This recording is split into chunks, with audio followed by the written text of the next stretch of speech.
It's that time once again. I have asked you to send me your silliest, stupidest, daftest redstone ideas via Twitter, and you have all responded in your thousands. There were some absolutely hilarious suggestions in this selection here, and it was very tricky to pick the ones that are going to be featured in this video, but I just about managed to do it, so today we're going to be taking a look at 10 of them. Now this first suggestion comes from Froggy, and they have asked me to make a self-assembling hamburger.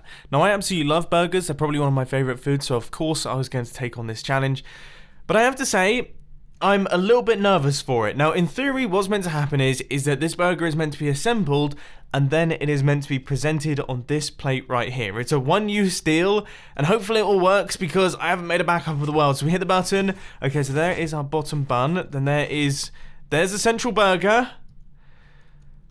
And then eventually, there we go. Okay, so now we should get the push-through mechanism.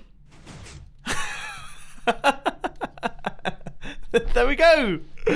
There is our burger presented on the plate, and I have to say, I love this circuitry right here. It's super cool to watch all of these pistons extending upwards. I mean, it's not okay. I'll be the first to admit that if somebody served me a burger that looked like this in a burger restaurant, I'd probably be a little bit upset. I'm one of those guys. I like cheese, I like bacon, I like pretty much everything in my burger.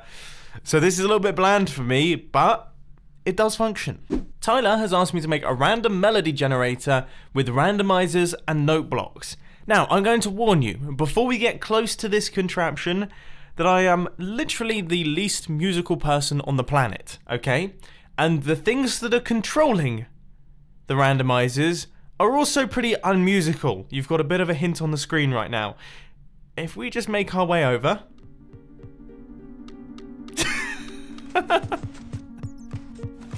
So these bats right here, okay, they are what is controlling what is being activated. What we've got is we've got a bunch of redstone clocks, and then whatever pressure plates these bats are flying over, they are going to be powering the note blocks, which are over the top of these blocks. Now we've got a few drums, we've got a few clicks, but for the most part it's mainly piano, tuned to various different notes. And as I say, I'm not very musical. If I was smart, I would put all of these in tone with one another, but I can't really do that, so we end up with this mess. And why do they like that corner so much? They seem to really love that corner. Look at all this extra space they could be using. This next suggestion comes from Jay, and they have asked me to build a redstone and slime block powered anvil juggling machine capable of maintaining at least 3 anvils in the air at once. Bonus points if it resembles a clown. Now I'm going to be honest, kind of didn't build that because I built something that I personally think is at least a little bit more interesting. I had every intention of continuing, building a clown, juggling 3 anvils, everything like that. But then this started to happen. Are you ready? Watch this anvil, okay? It does something different every single time it goes round the system. It kind of looks like it travels off into the distance sometimes, then it lands, then it appears over there. I've created a teleporting interdimensional anvil juggling setup, and yes, maybe it doesn't maintain 3 anvils at once, and maybe it doesn't look like a clown, but this is wild. I don't even know what to say. And then eventually the anvil breaks, but how strange is that? Rendo has asked me to make a machine that will automatically find your mustache. So here it is. It's a highly complicated machine. It's got lots of redstone behind it. If we hit this button right here, you can see it says it's on my face. Yep. It's there, right? Let's try it again just to double check. All right, it's saying this on my face. Yeah, it does look like it's still on my face. That seems interesting. The machine says that it's somewhere else. Not again. So it looks like I'm going to be spending the rest of this episode looking like Voldemort. I mean, there's a reason why I have a mustache. It's because I don't really have much of a nose. It looks terrible without it. Anyway. Next one comes from Sammy64. They have asked me to build this tweeting itself. Now this was a bit of an interesting one. I've tried my best to create a redstone contraption that works to do this, and I'm interested to see how well it actually functions. First off, I'm going to extend out our printer just a tiny bit so it's nicely framed, and then when we hit this button right here, we should see that the tweet appears. Now, if we look back at the original tweet, so Sammy64 has got his dog as his profile picture. This is about as close to a dog as I could possibly get, or at least dog colour. Then we've got the name, the follow button over here. We've got all of the tags and me replying down there. And then this is the tweet itself. I would say that is a tweet tweeted. I think I've done a pretty good job. The next Jake has come up with a fairly ridiculous suggestion. They've asked for a TNT launcher that launches TNT at itself. So kind of like the opposite of a TNT launcher. Your wish is my command, the next Jake. Now let's see how this thing works. If we hit this button down at the bottom here, we should see that the TNT will be launched upwards and then will swiftly make its way back, hopefully destroying a little bit of redstone.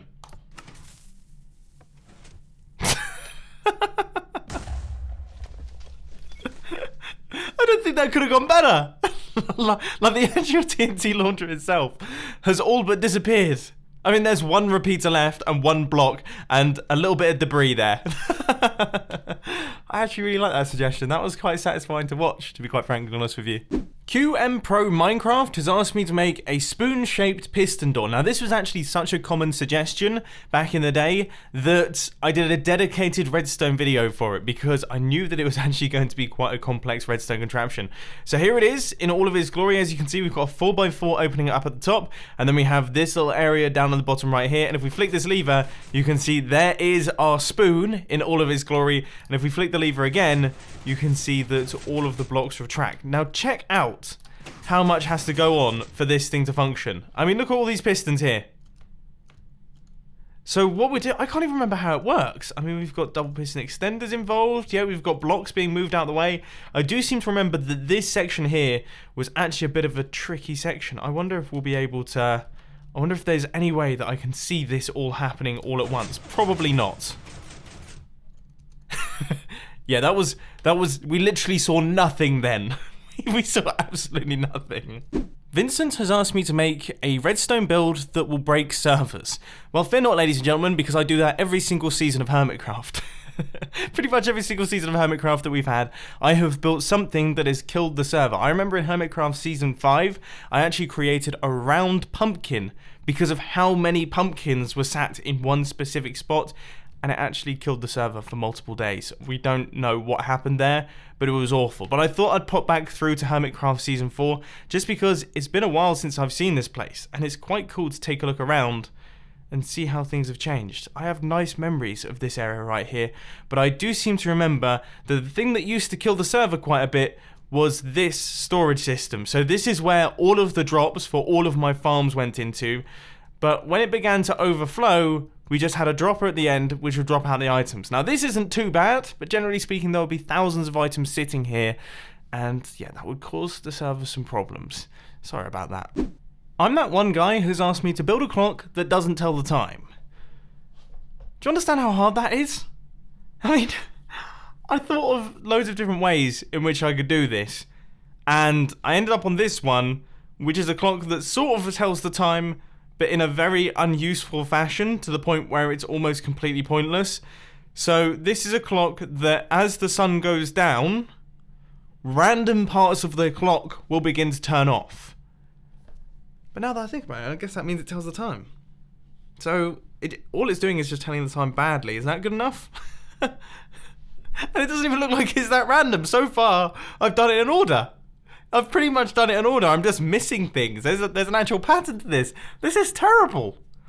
Let me know down in the comment section how I could have done this.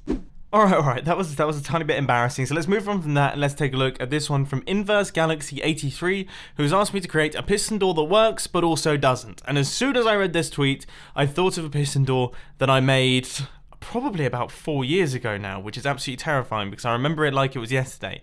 But this is a piston door that works, but also doesn't. You see, this door right here, it's not working. We hit the button, that door does nothing. There's no way in which we can open this door, but you still get through the door. You just kind of go about it in a bit of an under-over way. In my personal opinion, this is one of the best doors I've ever made on my YouTube channel. I absolutely love it. I'm actually thinking about ways in which I can improve it or maybe make it a little bit more glamorous. So expect to see that coming soon. But anyway, ladies and gents, that is all of the suggestions for this video. I just want to say thank you to everyone who submitted. There was over 1,500 of them, which is an enormous number, so we did a lot of sorting through for it. And I also just want to say that I know it's been quite a long time since the previous episode. In fact, I think it's been about 3 or 4 months. But I'm hoping to get back to a monthly schedule for these because I absolutely love making them. So look forward to the next one. But anyway, if you did enjoy, please just hit that like button. And if you really loved it, then make sure to subscribe. But thanks for watching, guys. This has been Voldemort, and I'm out. I'll see you later.